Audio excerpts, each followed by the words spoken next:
जी हाँ चाचा चाची गार्जियनों, आपके दिघौरा पंचायत में पंचायत समिति से आ रही है नगीना देवी, क्रमांक संख्या 3, जिनका छाप मिला कप प्लेट, जिनकर पति वाले सुरेंद्र पासवान जी। तो इनका इतना वोट से जितावे के बाद और पंचायत समिति में जितावे के बाद और विकास करवावे के बाद पंचायत समिति से खड़ा बड़ी, जिनका के नाम नगीना देवी। पंचायत समिति से खड़ा बड़ी, जिनका के नाम नगीना देवी। इता बात बाती घौरा बना चैतवा के हो, इता बात बाती घौरा बना चैतवा के हो। चाचा बाटन दबैया कपलेटवे के हो, चाची बाटन दबैया कपलेटवे के हो। अरे कतना ले करी बड़ाई कर ले जात नहीं खे। हमने के बीच में आ रही है दिघौरा पंचायत से पंचायत समिति पे नगीना देवी, जिनकर कप प्लेट छाप मिलल बा 3 नंबर पर बा। अतना ले वोट से जिताई और विकास करवाई, बस यह निहोरा बा।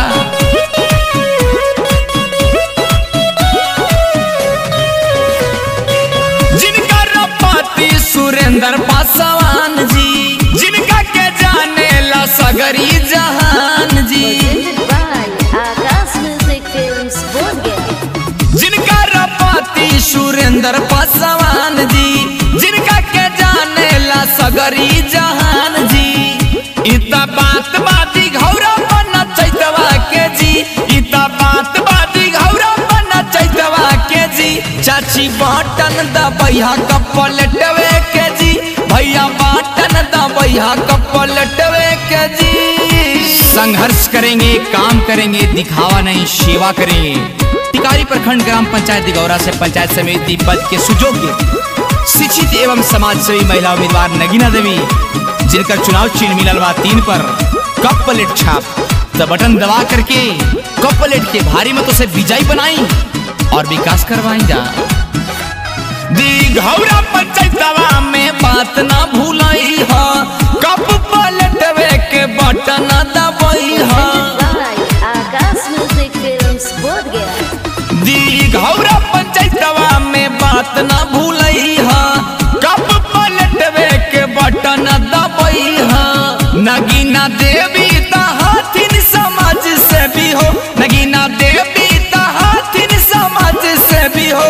भैया बटन दबैया कप पलटवे के हो, चाची बटन दबैया कप पलटवे के हो। राजा रंगसिया मैं गायक आप सबको संगीत के माध्यम से ये बता रहा हूं कि आप सब दिघौरा पंचायत में नगीना देवी पंचायत समिति के पद पर चुनाव लड़ रही हैं, जिनका छाप मिलल बा कप प्लेट क्रमांक 3 पर भारी मतों से विजयी बनाए और विकास करवाएं।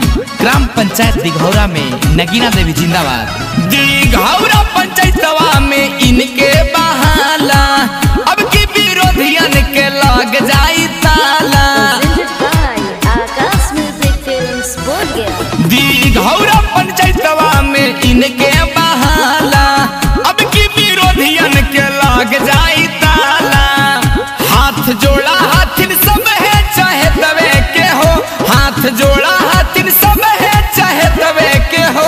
भैया बाटन दबैया कप पलटवे के हो, भैया बाटन दबैया कप पलटवे के हो।